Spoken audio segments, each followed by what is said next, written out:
It was supposed to be just another quiet afternoon in a small suburban town until a single gunshot shattered the silence. A black teenager, the proud son of a decorated Navy SEAL, suddenly found himself at the center of a nightmare no family should ever face. The officer behind the trigger claimed it was justified, but neighbors who witnessed the scene knew something was terribly wrong.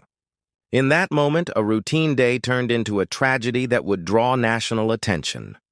And within hours, justice came knocking on the officer's own door. But what really happened that led to this shocking twist? Subscribe and join our community.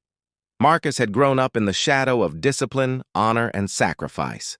His father, a decorated Navy SEAL, had instilled in him values of resilience and respect from an early age.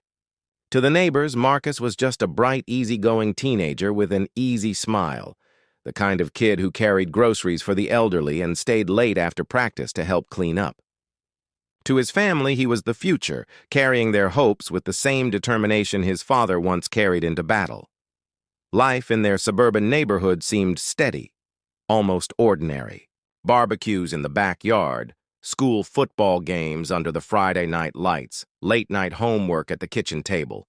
These were the small, everyday moments that shaped their lives.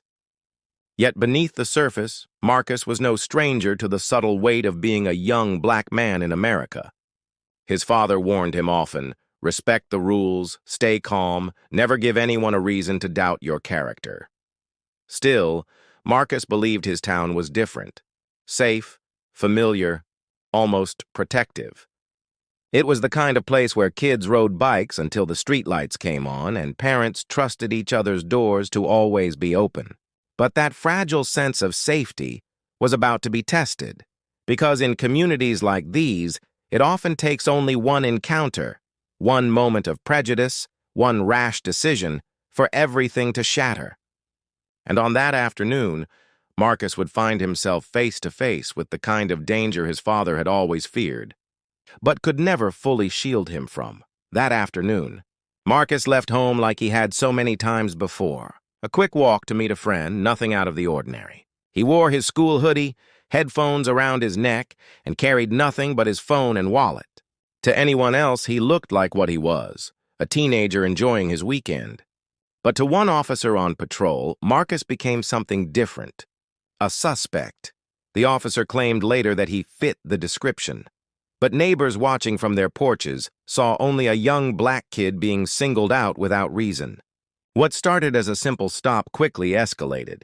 The officer's voice grew louder, sharper, demanding answers Marcus didn't have. He raised his hands just like his father had taught him. Show respect, don't argue, stay calm. But calm didn't matter that day. Within minutes, the tension snapped.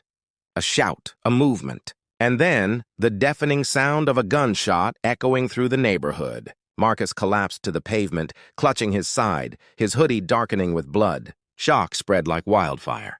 People screamed, phones came out recording, and calls to 911 lit up the lines. The officer stood frozen, gun still raised, trying to justify what couldn't be justified. He muttered about threats and safety, but the crowd saw only the truth. An unarmed teenager shot in broad daylight. Word spread fast, first through the neighborhood, then across town. When Marcus's father got the call, everything inside him shifted. This was not just about his son. This was about a system that had once again failed someone it was supposed to protect. But what the officer didn't know, what no one in that street yet realized, was who Marcus's father really was. A man who had trained, fought, and bled for a country that now seemed to turn its back on his own child. And this time, he wasn't going to let the injustice slide quietly into another forgotten headline.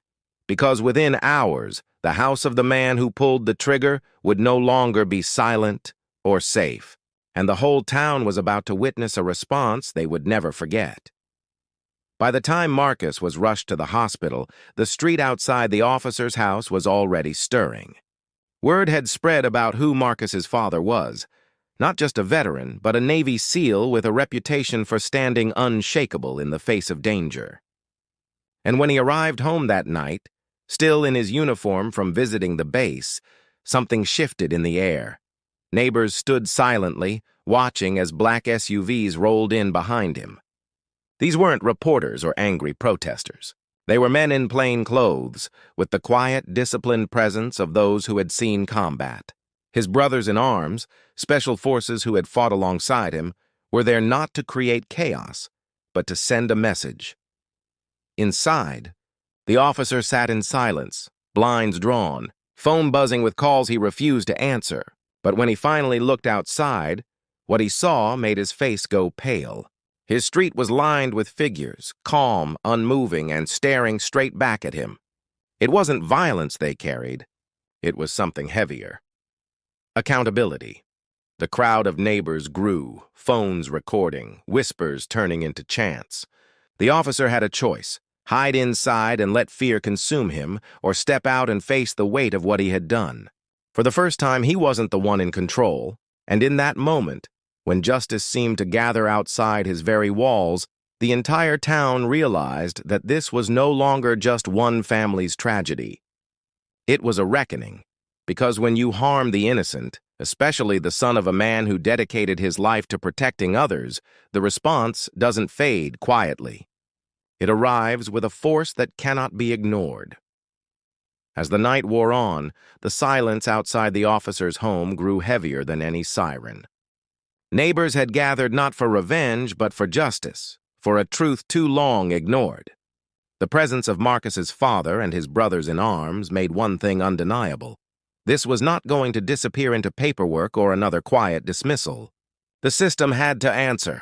Marcus survived the shooting, but his life was forever changed. The scar on his body became a scar on the community itself, a reminder of what happens when prejudice takes aim at innocence. His father stood by his hospital bed, not just as a protector, but as a man who had given everything for a country that nearly cost him his son. The irony was impossible to ignore. Within days, the story had spread nationwide. Investigations were opened, protests grew louder, and the officer who once acted with unchecked authority now faced accountability he had never imagined. But beyond the headlines and legal battles, something deeper took root. People began to question their silence, their comfort, their willingness to look away until tragedy struck too close to home, because Marcus's story was not an isolated one. It was a mirror reflecting a truth too many families already knew: that racism is not a shadow of the past, but a reality still shaping the present. And so the question remains: how many more lives must be shattered before change is no longer demanded but delivered? If this story moved you, don't let it stop here. Share it, talk about it, reflect on it. Because justice doesn't begin in courtrooms or headlines. It begins when we decide that silence is no longer an option. If this story touched you, don't just watch. Be part of the change. Hit subscribe and join our community of voices that matter.